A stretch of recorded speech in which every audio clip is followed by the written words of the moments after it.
আসসালামু আলাইকুম রহমতুল্লাহি ওবারাকাতু। সম্মানিত মুহতারাম হাজরিন, চোর ও পলাতক ব্যক্তির সন্ধান লাভের প্রথম আমল ও ওজিফা আপনাদেরকে জানাবো ইনশাআল্লাহ।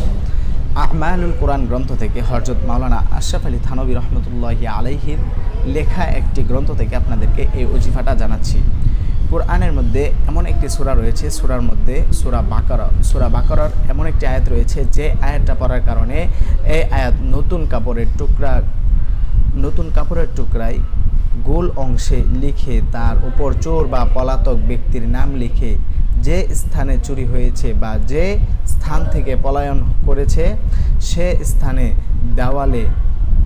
দেওয়ালে পেরেক দিয়ে ঘিরে দিবে এবং চুরিকৃত মালের বা পলাতক ব্যক্তির সন্ধান পাওয়া যাবে ইনশাআল্লাহ।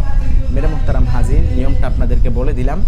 এখন হচ্ছে আপনাদের কিভাবে চুরি হলো এটা আপনারা অবশ্যই জানেন, তো সেই বিষয়টা আপনারা খেয়াল করে যেই জায়গা থেকে চুরি হয়েছে কিংবা যেই জায়গার ভিতরে আপনাদের যে সেই ব্যক্তি পলায়ন করেছে সেই জায়গা থেকে আপনারা গোল একটা কাপড়ের টুকরা নেবেন।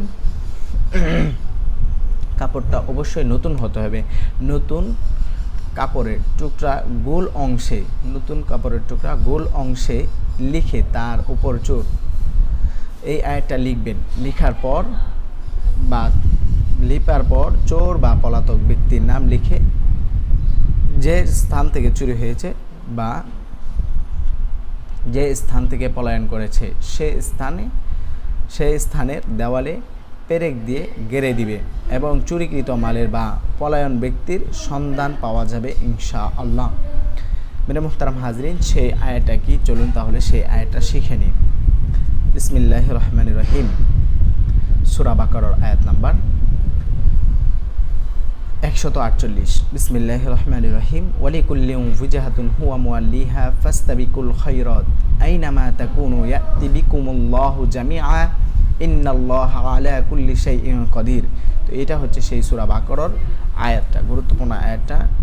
এই আয়াত লিখে যদি আমরা যে নিয়মটা বললাম এই নিয়মে করতে পারেন, অবশ্যই আল্লাহ রাব্বুল আলামিন আপনার পলাতক কিংবা চুরিকৃত মাল আপনারা অবশ্যই ফেরত পাবেন ইনশাআল্লাহ। আল্লাহ রাব্বুল আলামিন এটার মধ্যে শেফা রেখেছেন, এটার মধ্যে আমাদের সমস্যার সমাধান রেখে দিয়েছেন। অবশ্যই বিশ্বাসের সহিত আল্লাহ তাআলার অফুরন্ত বিশ্বাসের সহিত আল্লাহ তাআলার সন্তুষ্ট অর্জন করার সহিত আল্লাহ তাআলার কোরআনে কারিমের উপরে বিশ্বাস রেখে অবশ্যই আমরা এই আমলটা করব। আল্লাহ রাব্বুল আলামিন অবশ্যই আমাদেরকে উত্তম জাযা দান করবেন ইনশাআল্লাহ। তো এমন এই গুরুত্বপূর্ণ বিষয়গুলো প্রতিনিয়ত আপনাদের খেদমতে তুলে ধরছি, নিজেরা উপকৃত এবং অন্যদেরকে উপকৃত করার জন্য দিন প্রচারের স্বার্থে আমাদের চ্যানেলটি সাবস্ক্রাইব করে ভিডিওটি বেশি বেশি শেয়ার করে দিবেন। যারা জানে না তাদেরকে জানিয়ে দিবেন।